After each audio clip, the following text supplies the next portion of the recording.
Welcome everybody, welcome to the Fish Tank. My name's Fish80. We are about to watch a tournament final. This is tournament number 14, 1v1 number 14, supported by Beta Dwarf. There is money on the line. We're going to be watching Dragon against Faceless. This is a best of 5, but it is a dual elimination tournament, so there's the potential of a second best of 5. Now, Faceless reached the final via the winner's bracket, so he hasn't lost a match yet, which means he has a second life. So if Faceless wins the first best of 5, we will go into a second best of 5 as a decider.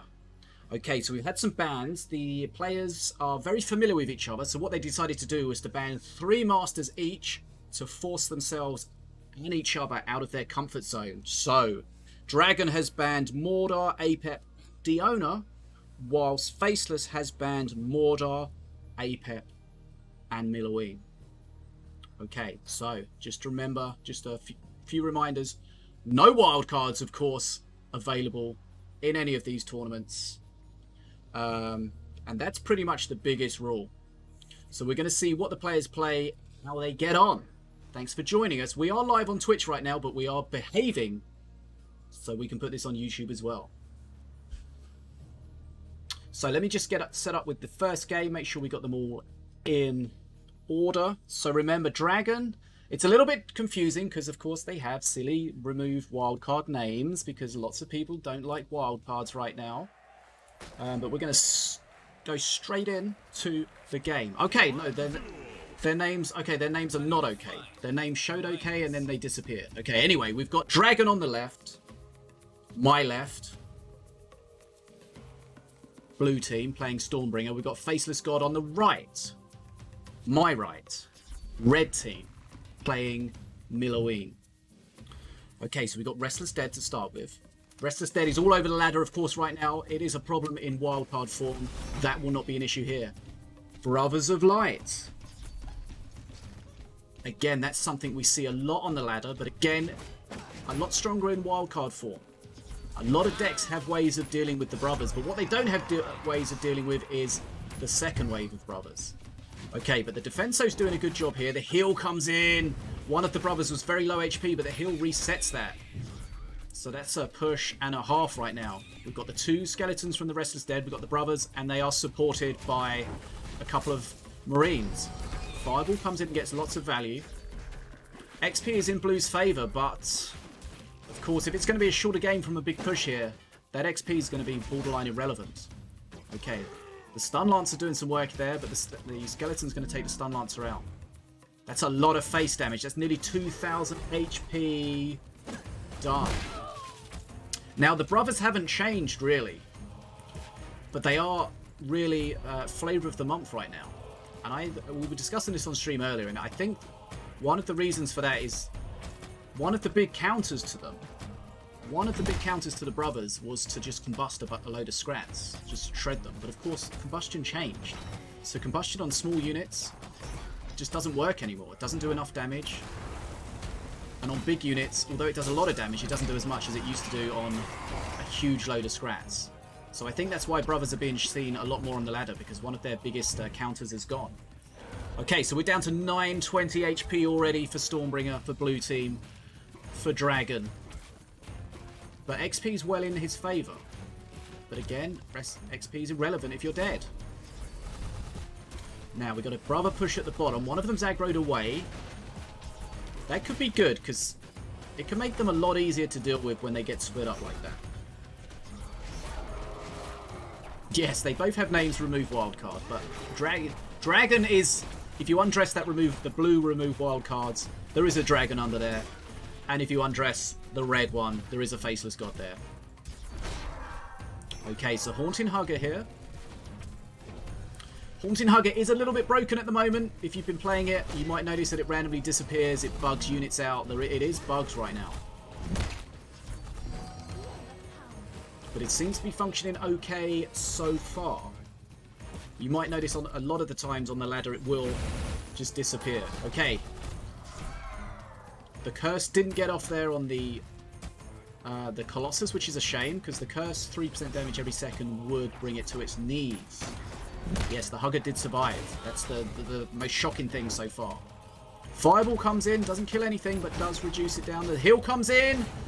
This is problematic because that's a good heal on everything there. The Colossus is still alive. We've got... Okay, then let's have a look. Colossus goes down, but HP is disappearing at a very fast rate of knots right now. 110 HP. The Succubus hasn't aggroed on face. 110 HP. The Cleaver came in and just removed everything there. Now, let's see. It's generally a problem when you get to low HP against Minion, because Minion, of course, synergizes with spells and tends to have a lot of direct face damage. What do we have here? There is the Arcane Bolt available. There it goes. He can block it. Oh, he blocked it a little bit too late, but he did block some of it. 50 HP. The problem is now, 50 HP can be taken by Sunburn. If he has a Sunburn, that's going to get shredded. He needs to win now. I believe the Sunburn was only relatively recently used, so it will come back, but not immediately. Now, we've got some face damage going on. There's a lot of face damage. That Cleaver gets aggroed across by the Skeleton. That's really unlucky. If that Cleaver had gone to face, we might have had a situation here. We've got a Fireball ready for face if they get down. The Sniper's all over face. That Sniper needs to be dealt with. One more shot from the Sniper and we can Fireball face. He could have gone for the Fireball face. He didn't go for the Fireball face. He's down to 50 HP. He's 120.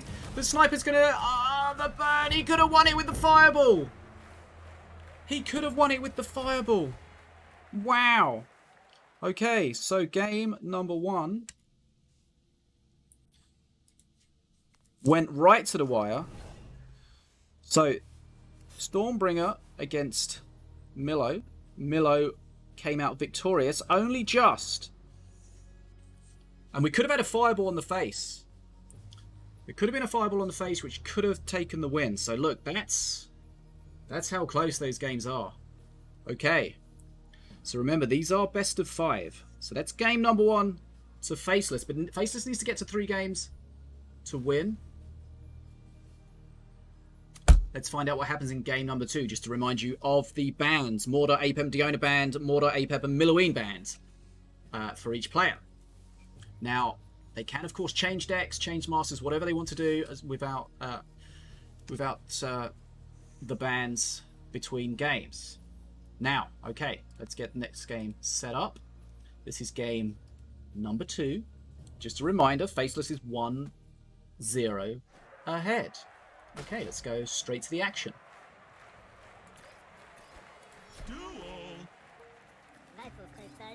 Okay, so we've got Ratbo on the blue team for Dragon. We've got Ravager on the red team for Faceless God. Okay, seems to be really liking that Colossus right now. Now, he does have the Haunting Hugger. If you can land the Haunting Hugger on the Colossus, that means the Colossus is dead in a maximum 33 seconds. If he can land it. It's going to be difficult because we've got the crossbow dudes there.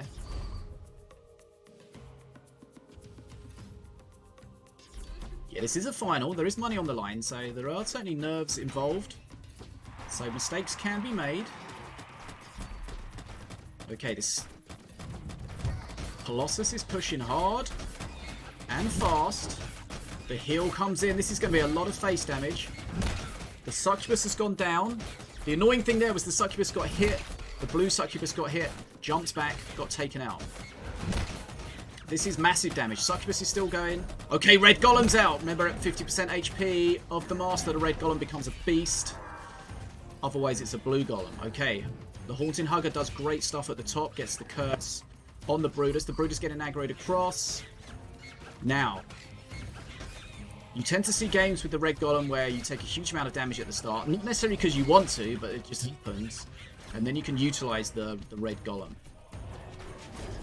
Now, this is just a naked Red Golem. I say that because we had a game on the stream just now where we had a Red Golem that was both enraged and buffed with a Growth Burst Shroom, and it did insane damage. It one-shot a Brother of the Burning Fist. Okay, so 415 HP. for the blue team. Ahead on XP. Okay, the Daka takes out the Succubus. And the bridges again go blue. We've got Restless Dead waiting. Facelessgod is building up. Probably going for a Colossus push again. There we go. Colossus is out. Now, the red Golem will shred that Colossus. The problem that the red Golem faces that the Colossus doesn't is the red Golem is a single target attacking units. So if there are small stuff available, it will hit those and just work through them slowly, where of course the Colossus just shreds everything. Okay, so the red Golem absolutely beasts it. Takes one hit. Takes only one hit from the Colossus. So that's a huge trade. The brothers come out. Looks like the brother's going to get cursed. So that brother's going to be in trouble. Red Golem gets knocked back. But again, the brothers only hitting the small units right now. That red Golem, everything pulled in together with the vortex. The red Golem just splatting them like flies. It's enraged as well. That's 50% extra damage. If that red Golem gets to face, it's going to shred. There we go. That's like 600 damage or something insane. That's GG. That is absolute GG. Okay, so Ratbo has bested Ravager there. That's one game all. Imagine having a pen that worked. I can't. I can't even imagine it. Okay, so that's one game all. Let's load in to game number 3. Remember, best of 5, first of 3. Game number 3. That was a good game. Huge amounts of damage at the start. But then that just allowed the red Golem to come out, and the red Golem is a monster.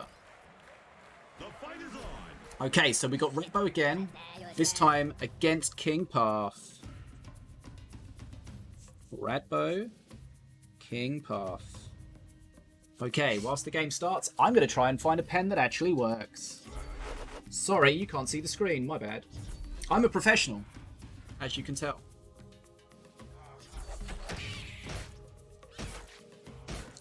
Okay, so just update my notes with my newly working pen. Okay, lovely. Okay, so we've got a Prowler, of course, with its jump and its extra damage when it jumps. Always a concern. Now, the Succubus is going to be annoying here. It's going to keep jumping back or just shred through everything. So they've both got a puff at the top, so the bridge is neutral. XP is in red's favour. We haven't really seen that much in the game so far. Blue Dragon has normally been ahead on XP.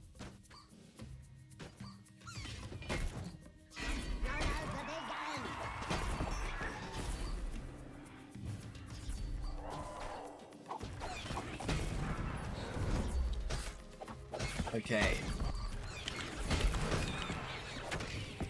Now we've got Shen pushing at the bottom. It's going to shut down the turrets. We've got the Skellies. A lot of damage done to the units at the top though. The Skellies are down. The Succubus is almost dead.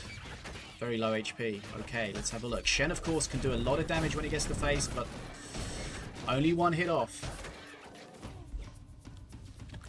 Okay. Just doing Stream Raiders in the back.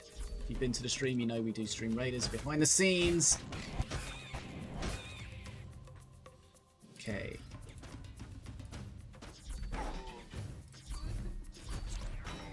Right, so we've got Succubus and Succubus at the top. Blue team is ahead on XP.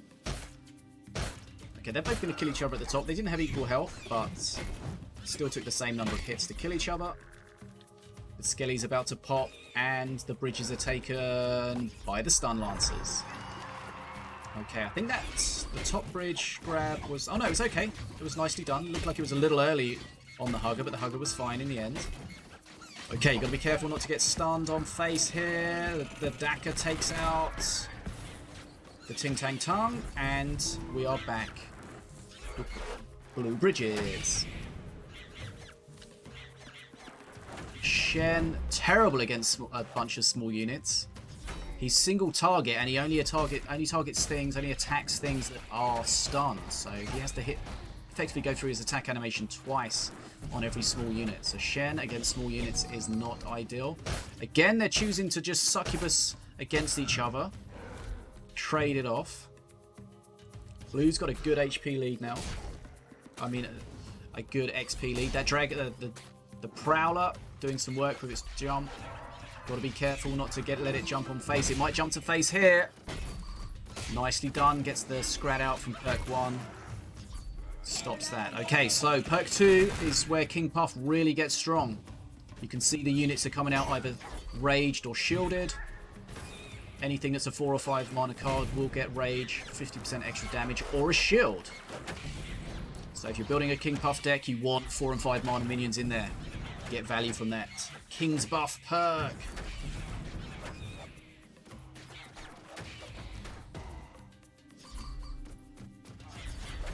Okay, we've got an Assassin at the bottom. Assassin's got a shield, not really what you want. Oh, that Daka was nicely done. Timed it so that the unit on the top died.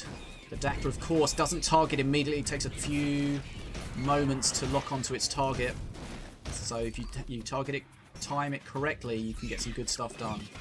Okay, the Succubus is going to have a bit of a problem here, but that's nicely done. The Ghost Turret is going to allow the Succubus to trade and survive.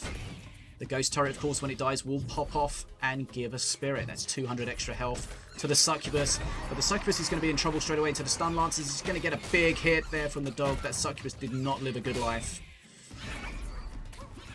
Daka is available if required. Got to be careful again with this dog. The dog just looking to jump. Okay, so the Succubus is going to be good here. The stuns are annoying. Okay, the Daka on the Ting. Not very good. Remember, the Daka does damage based on the number of friendly units out. If you don't have many friendly units out, you do not get much damage. But yeah, XP is well in Blue's favour. They have... Perk 3 has come and gone. Perk 3, of course, for Rappo is the extra scrap. So you get 2 scraps every time you spawn a minion card, which really helps controlling the bridges, powering up the Daka, stuff like that. So there's a lot of synergy in the perks. Perk 3 for King Puff is the King's, it's the bridge shield. So when King Puff holds the marked bridge, which you'll see when the perk pops, there'll be a crown on it. We've got some mana burning going on here. There'll be a face shield. Okay. So we got the Red Golem up. The Red Golem we saw in the previous game, hugely strong. Doesn't want to get it in a direct fight with Shen though. So that's what he's got to be careful of. Okay, you can see the bottom bridge now is marked with the crown. So if that bottom bridge goes red, then there will be a face shield for King Puff, which can be very useful. Now, the bridge has to be fully taken. If it's neutral, there is no shield. Okay, the bridge switch changes the marked bridge. So the marked bridge is now the top. Stun Lancers are going to lock down the Red Golem. But the problem is, not the Red Golem, but everything else that's coming with it. One Stun Lancer down. There's already another Red Golem coming. So this Red Golem's basically just acting like a walking wall right now. It's not doing any damage, but it's tanking so much. Okay, that Daka was a little bit of a Hail Mary, but, I mean, it was a kill. Something died. There was value for a 0. Or 1. I think it cost 1 now, actually. Okay, so he's cycling through, and again, this is 2 Red Golems up. The Shen's going to do great against a Red Golem, but not so great against a Red Golem with a Succubus behind it. Mana Frenzy for the blue team. This is the beginning of the end in this game. Facelessgod is holding on nicely, but that's a great Daka on the Succubus. Succubus goes down. This is just going to be too much. He hasn't even started dealing with the first Red Golem. There's another one on the way. Look how much damage. Watch the face go. That's game over. That is game over. That was a huge XP difference. Okay, so we've seen 2 Ratbo victories in a row.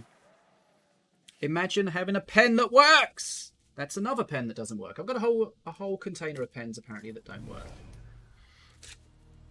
Okay. Actually, the pen does work. I just picked up the broken one again. The empty one. Okay, so it's 2 games to 1 to Dragon now. Best of 5, remember, first of 3.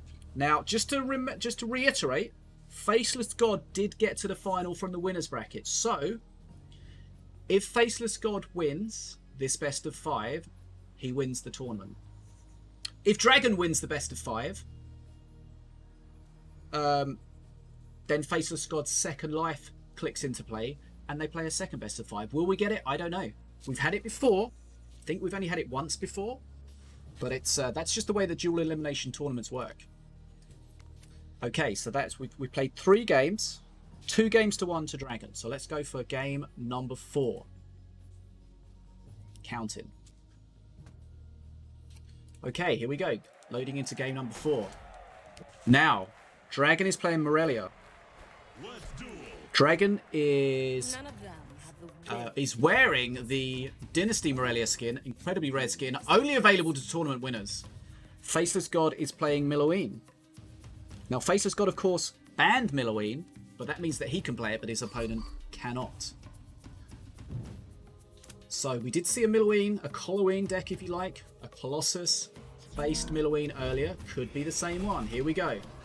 Now, if we just check what happened in the original game, the Minion with Colossus, assume it's the same deck, did come out on top. But that was against Stormbringer. This time it's against Morelia. Now, the Sniper can get some work done here, depending on how long it can survive. Okay, we've got a Scrotillery Sniper with a Spirit. Scrotillery looking juicy at the bottom. Nicely done. Not only does it take out the Succubus, it slows everything down for a little bit. Okay, that heal's kind of disgusting, but the push continues. The Haunting Hugger sadly in the middle, just meandering towards face. So here we see a familiar setup. Now, the Colossus is relatively easy to handle from the fact that you can just move it around, taunt it with just cheap units. The problem is you lose that control when the Vortex is brought into there. And you saw the Vortex was used to pull it towards face. Dragon lost control of it and took a lot of face damage there. Head on XP though. So one of the things when you're new to the game, you've got to learn how important the bridges are. It sounds silly, but if you can take the bridges while your opponent's attacking and defend the attack, you're in a hugely strong position.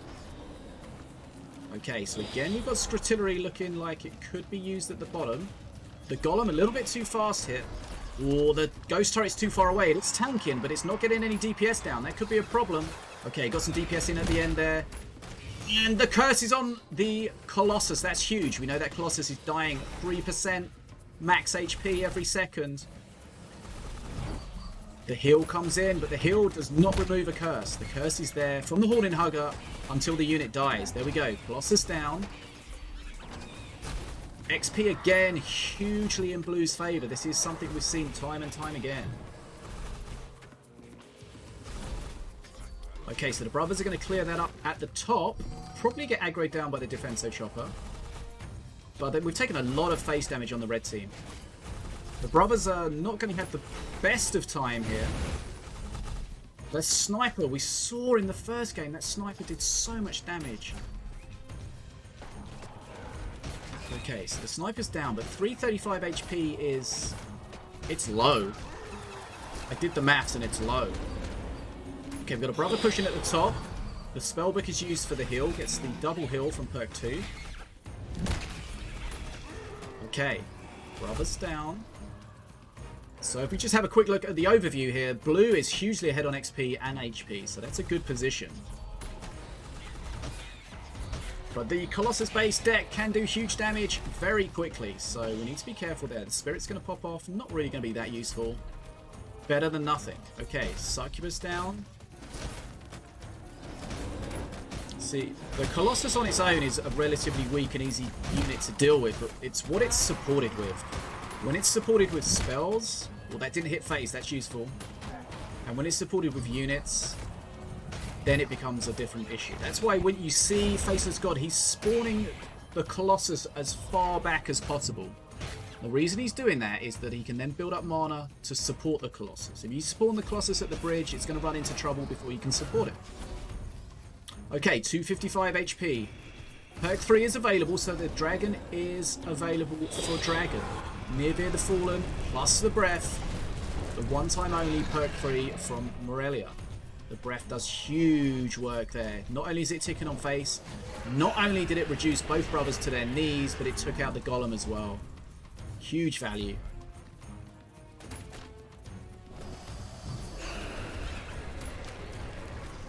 So yeah, Facelessgod is not in a good spot here.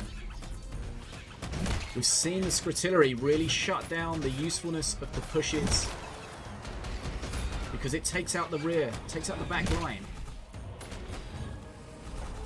Okay, the dragon's on face. Once that dragon's on face, that's game over. That's game, set, and over. That familiar phrase. Okay, so Morelia has won that. So, Dragons Morelia has won that. So, just going to do some quick addition here. Game, set, and over, yeah. We're going to do some quick addition here. That looks to me like that is 3 games to 1 to Dragon. So, he hasn't won the tournament yet, though. What's going to happen now is that that's the first best of 5 over. Dragon has won the first best of 5, but that activates Facelessgod's second life. As discussed, the dual elimination tournament. If you get all the way through the winner's bracket to the final without losing a match, you still have your second life. So game, set, over for that best of 5, but not for the tournament. We're into our second best of 5. The bans, I believe, are going to be the same. Everything's going to get reset. We're going to start again. This is the final best of 5. We saw... so we had a couple of wins for Ratbo and Morelia. Milloween was also victorious. So we'll see what happens now. So we've had 4 games. So we're going to game number 5. 1, 2, 3, 4, 5. Just make sure we get into the right game at the right time. We don't want any spoilers. See, what I've managed to do, and I'm quite proud of myself, is I've managed to switch the scene so that you guys don't see the list of replays and the result. Definitely never done that before. I made that mistake. Moving swiftly along. Okay, we got King Puff now for Dragon. Let's fight. We haven't seen Dragon's King Puff at all yet. So we got King Puff against, you guessed it, King Puff. Neither player banning King Puff, because King Puff's not really seen as the strongest of masters. Can be useful, but of course not necessarily the strongest. So as we discussed before, the King Puff decks are built around that perk 2. So you'll see a lot of 4 and 5 mana minions. Okay, so we used the Puff there to take the big hit, so that the face didn't take the big hit. The Blastmaster's going to shred, and we got an early red bridge situation. Okay, Ting taken out by the lightning bolt.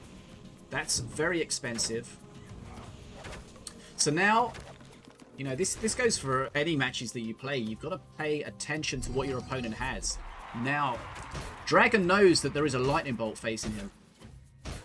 So he needs to play around there. He needs to make sure he doesn't have one strong unit out. He needs to be careful there. The problem with King Puff is, though, they don't tend to have lots of cheap units. Okay, nice bridge switch. Of course, the bridge switch does stun. The bridge switch back, though, to save the succubus. It'll be interesting to see how those bridge switches. They've both got succubuses. They've both got a pair of stun lancers there. Shadow Warp takes them out. Okay, Ridge is red, not Ridge is bread. I was definitely not about to say that. Okay, we've got a Bounty Sniper. Bounty Sniper can get a huge amount of value. 2 XP every time it gets a kill or a hit on face. We'll see if there's any way of dealing with that.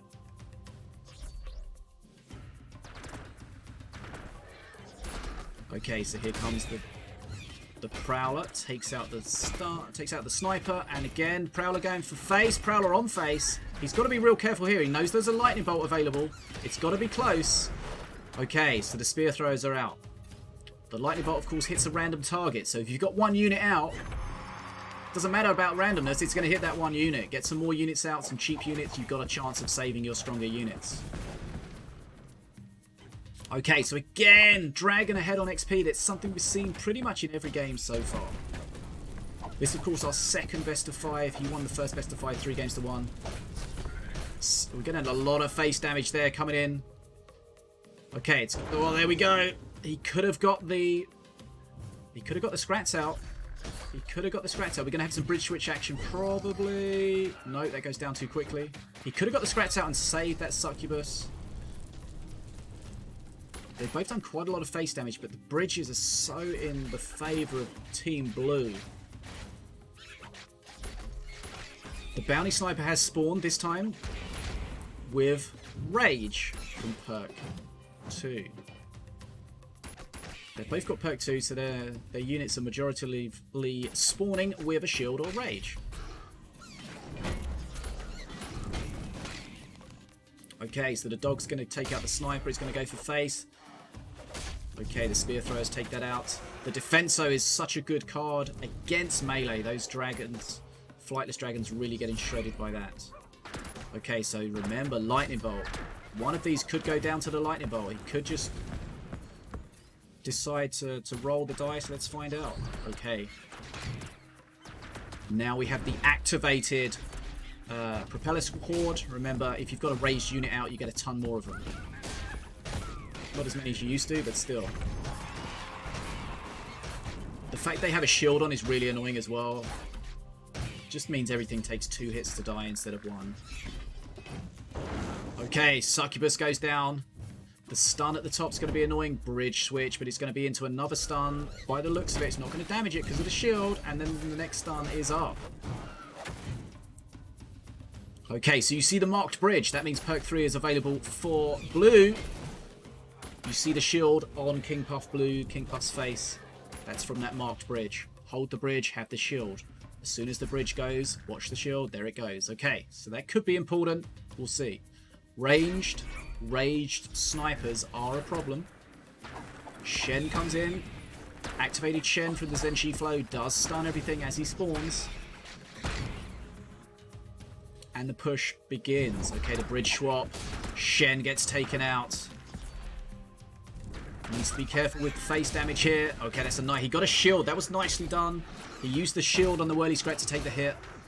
I think there's something at the top. Maybe. Okay, there was a whelp. We knew it was there somewhere. Just wasn't sure where. Okay, so again, blue team ahead on XP, looking towards Mana Frenzy. They're both taking a lot of damage though, so I don't know if we'll get to Mana Frenzy or not. With the Rage, both teams can do a lot of damage very quickly. Okay, so we've got the Ting. The power of the Ting is, of course, the fact that those berries, those bounce berries, hit a second target. So here you'll see it's hitting face, or it's not hitting face, it's going straight for the drone buzzers. That's going to be GG. You see he covered the top bridge. But that is game number 1 to Dragon in the second best of 5. King Puff beating King Puff. Okay, so let's see what they're going to play. We don't have any wait time really because we're watching this from replays. There's no real wait time. We can go straight into game number 1, 2, 3, 4, 5, 6. Okay, game number 6. It's Minion Masters.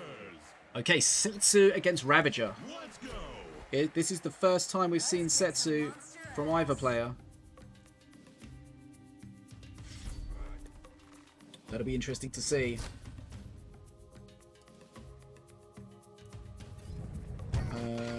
Okay, let's make sure everything's okay. Looking good.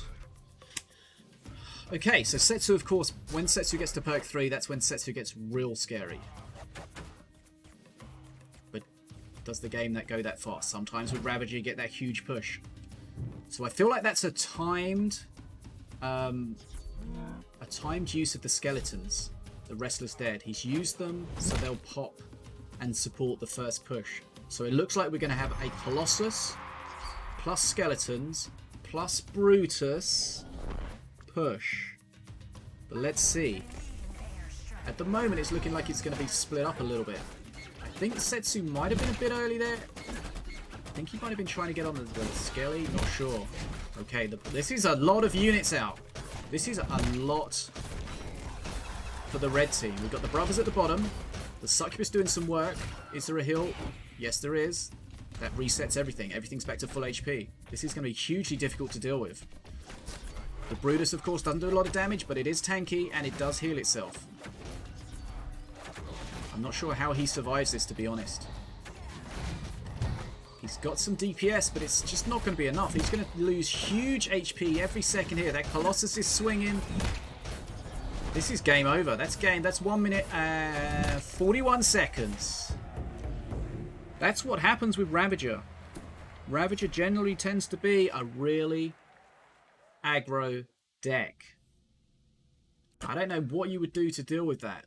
If you count up all the stuff that was out, it's huge. Colossus, Brothers, 2 Skeletons.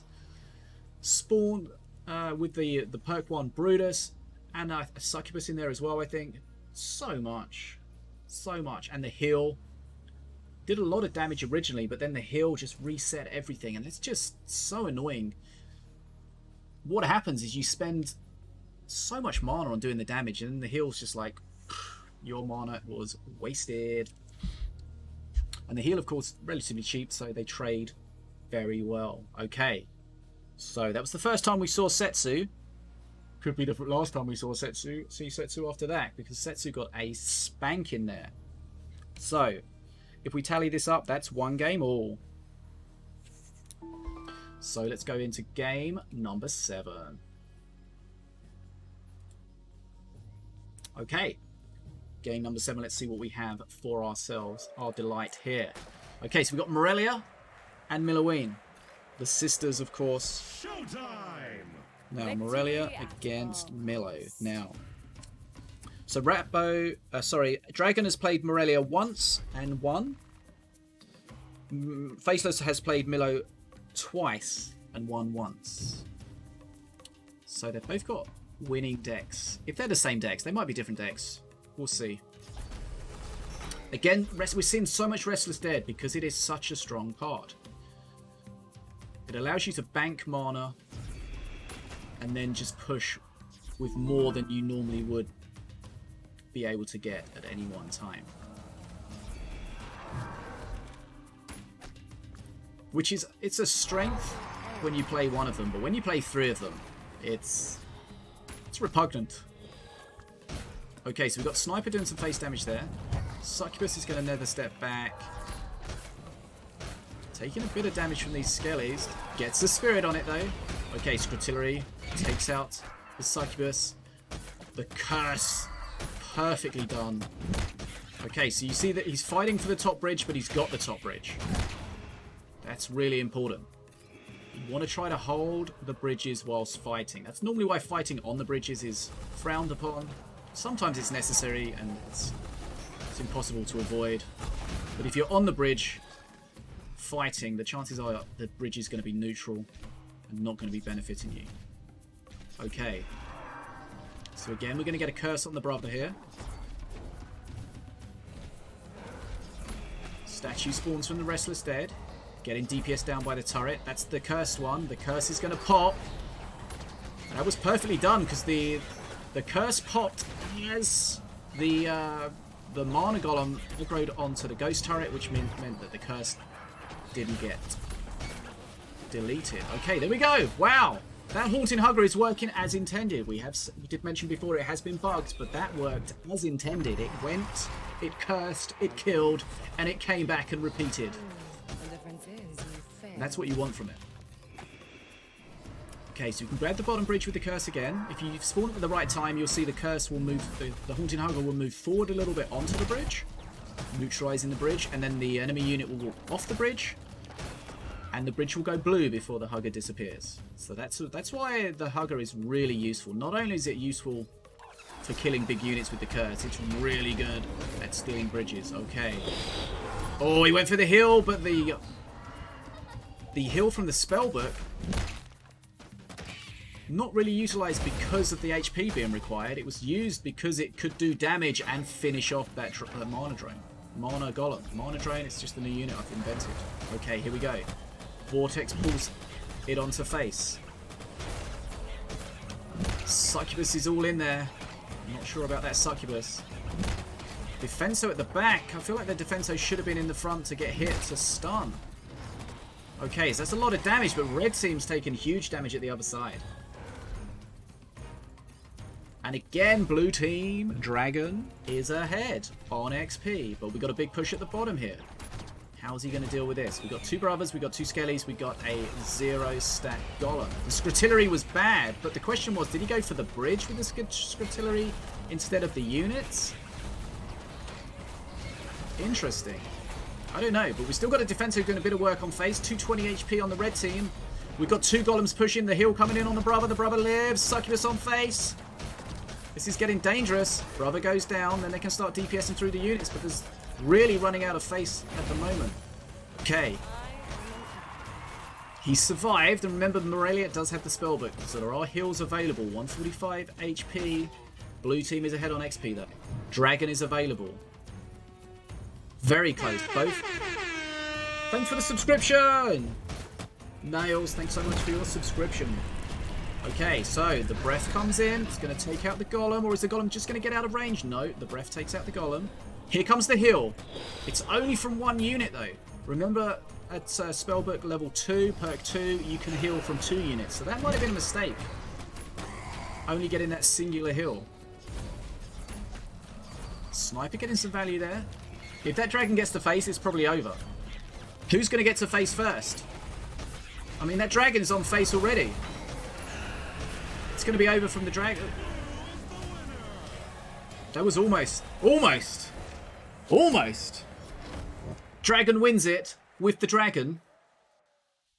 The Morelia Dragon, of course, it's a huge power spike. If you don't win or do a lot of damage or get a lot of XP during that period with the dragon, then, of course, your perk 3 has come and gone and you've wasted it. But in that case, the perk 3 was just what was required. Okay, so if we look back, we can see that we haven't had a loss from Dragon using Morelia yet. So he might stick and play that. This could be the final game. We are in the second best of 5. It is currently 2 games to 1 to Dragon. So if Faceless wins this, he pushes it into a final game. If Dragon wins it, that's it. So let's make sure we're not sharing the screen. Make sure we're on the right one. Okay, here we go. Potentially match championship point. You guessed it. Dragon's sticking with Morelia. And we've got Ravager. Now, we saw Ravager absolutely destroy a couple of games ago against Setsu. Can we get a similar outcome here? Let's find out. We know there's going to be a big push at perk 1. Is there going to be a way of it being defended? Let's find out.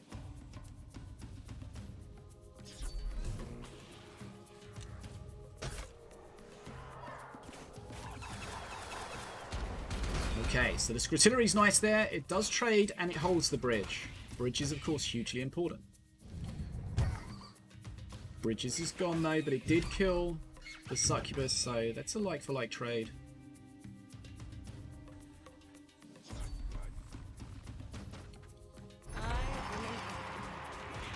Now, Ravager can defend pretty well against this. He doesn't get stunned from the he doesn't get stunned from the Defenso, but that Spirit on the Defenso is annoying. We've got a Brothers push at the top. I feel like the Brothers push was a little early. This push looks a little disjointed.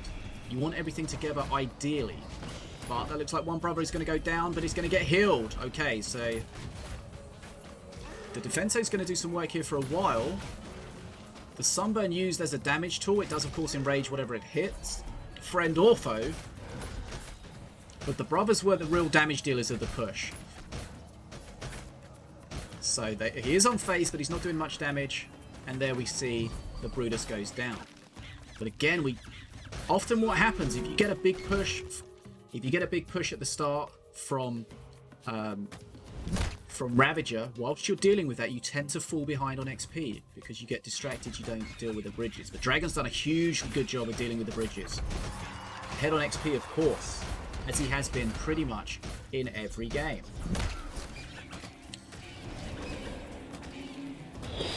Okay, so getting the double heal there from the double spellbook, perk 2. He's got a lot of value out of the snipers. Sniper kept alive at the bottom by the crossbow dudes. Just going to keep DPSing down slowly but surely. Okay, I feel like that stun's a little early. Oh, sorry, that curse is a little early, so he's not going to steal the bridge. The bridge is going to go red because the Colossus was still on there whilst the Hugger pot. Okay, here we go. Brothers again. Going to shut this push down, but that's a lot of face damage on the red team. And XP is hugely in Blue's favour again. Okay, but we've got that Haunting Hugger. He's searching for somebody to hug. He just wants some love. He did find that... Remember, there is a heal ball, though. Not going to be a heal ball for a minute, though, because all the mana has just been spent pretty much on the Colossus. Here comes the heal, but one of the brothers has died, so there's a huge loss of value from that heal ball there. More face damage, but it has been shut down. XP still in Blue's favour. I mean, we've said that over and over again. It's getting boring.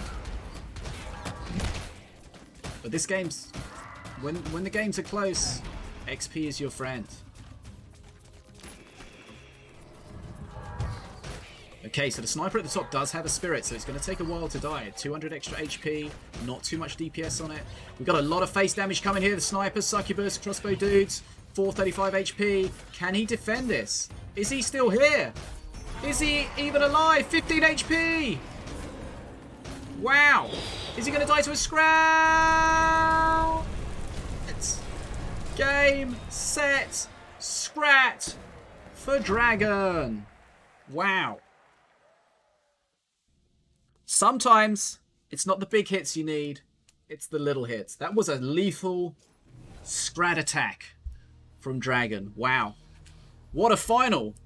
Just to recap, we had 2 best of 5s. Dragon won the first one, 3 games to 1, forced it into a second best of 5. Dragon again has bested Faceless 3 games to 1 in the second best of 5, and he has won the tournament. He gets some money. He gets some in-game stuff. He gets our respect. In fact, both players get our respect because what a good final.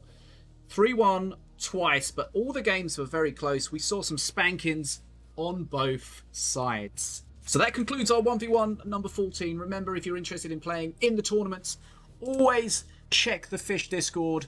We'll put links in the comments of the description of the video. Make sure you come by the stream, see what's going on. We always have a 1v1 and a 2v2 tournament every month. So if you want to get involved in either of those, drop by, ask about them, register, check the rules, see if it's for you. So much fun. So a huge thanks to everybody that took part. A huge thanks to the tournament admins as well. Deadshot, Wani helps out with the 1v1 tournament, so thank you, my friend. Is there anything else we need to discuss? I'm not sure. I had a lot of fun. Hopefully you guys enjoyed that. So yeah, this will be on YouTube. We are live on Twitch right now. So I've been ignoring my Twitch chat for a while, so they're probably really mad. They probably want some giveaways. But if you want to come by, check out BaddestFish80 on Twitch. Come hang out. Come watch some contender level plays sometimes. And maybe get involved in our giveaways and be part of the community. But thank you so much for your time. Stay safe out there. Remember, I don't know what I was going to say. Check out sneakenergy.com. Use code FISH at sneakenergy if you wish to. And I will see you guys again soon. Fish out.